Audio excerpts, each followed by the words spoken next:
میرے نبی پاک صلی اللہ علیہ وسلم کا فرمان ہے، مصطفیٰ کریم نے فرمایا تو رب کی رضا کے لیے جھک جا، تو اللہ کے لیے جھک جا، رب تجھے عزت عطا فرما دے گا۔ تو توحید کا پہلا سبق یہ ہے کہ اللہ کے سامنے جھکنا ہے، کسی اور کے سامنے۔ معین الملت والدین عطا رسول ہند الولی حضرت خواجہ معین الدین چشتی اجمیری رحمت اللہ تعالی علیہ فرماتے میں حج کے لیے گیا، جب میں مینا مزدلفہ عرفات میں گیا تو ایک آدمی کو میں نے لبیک کہتے دیکھا۔ عقیدہ مسلمان کا رب ایک ہے، میرا رب ایک ہے، میرا رب ایک ہے، میرا مالک ایک ہے، وحدہ لا شریک ایک ہے میرا اللہ۔ فرماتے میں نے اس شخص کو دیکھا لبیک لبیک لبیک پکارتا، وہ آدمی جب لبیک کہتا تو جواب آتا لا لبیک، تو غیر حاضر ہے، پھر کہتا میں حاضر ہوں، پھر آواز آتی تو غیر حاضر ہے۔ حضرت خواجہ معین الدین اجمیری علیہ رحمہ فرماتے میں نے مجمع سے بازو پکڑ کے باہر نکالا، میں نے کہا بھائی تجھے پتا ہے جب تو لبیک کہتا ہے تو جواب آتا ہے لا لبیک، تو غیر حاضر ہے، تجھے پتا ہے؟ اب فرماتے وہ رو پڑا، کہنے لگا معین الدین مجھے پتا ہے۔ میں نے کہا اچھا؟ کہنے لگا حضور 24 سال بیت گئے، میں ہر سال حج کرنے آتا ہوں، یہ میرا 24واں حج ہے،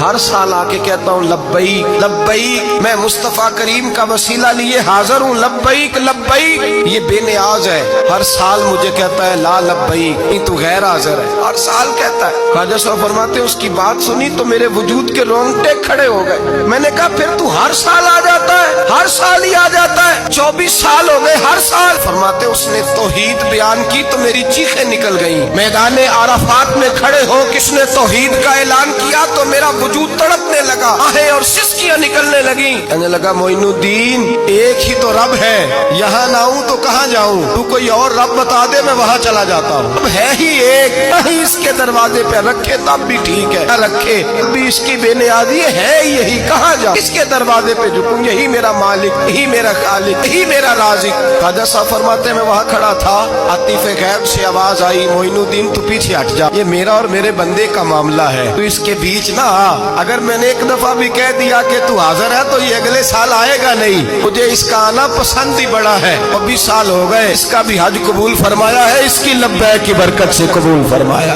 بھائی یاد رکھیں اور سمجھیں، توحید یہ ہے کہ میں تیرا ہوں، اے اللہ میں مالک میں تیرا ہوں، میں کدھر جاؤں؟ میرے اعلیٰ حضرت فاضل بریلوی رحمت اللہ علیہ کے والد گرامی کی خوبصورت بات فرماتے مجھے دعا مانگنے کا طریقہ میری بیوی نے سکھایا۔ حضرت کس طرح؟ فرمانے لگے ایک دن مجھے اس نے کوئی کام کہا، کوئی ضرورت گھر کی بتائی، تو میں نے کہا میرے پاس پیسے نہیں ہیں، کچھ دنوں میں دے دوں گا، عورتوں کا مزاج ہوتا ہے گھر کے کام انہوں نے بتانے ہوتے۔ 2-4 دن کے بعد کہنے لگی حضرت ایک کام کہا تھا، فرمانے لگی ابھی جیب میں پیسے نہیں ہیں، ذرا آتے ہیں تو کچھ کر دیتا۔ 2-4 دن کے بعد پھر عرض کرتی حضور وہ میں نے کچھ گزارش کی تھی، فرماتے مجھے غصہ آیا، ناراض ہوا، میں نے کہا تو بار بار کہتی رہتی ہے، تجھے بتایا تو ہے ابھی میرے پاس پیسے نہیں، کہیں سے آتے ہیں تو دے دوں گا۔ فرماتے جب میں نے جھڑکا تو وہ بھلی مانس رو پڑی، اور رو کر کے اس نے لفظ کہے تو مجھے رب کریم کی توحید سکھا گئی اور مجھے اللہ سے مانگنے کا طریقہ بتلا گئی۔ وہ کہ کہنے لگی حضور آپ ہی تو میرے خامد ہیں، بتائیے آپ سے نہ کہوں تو میں کس سے جا کے کہوں؟ کون ہے میرا اور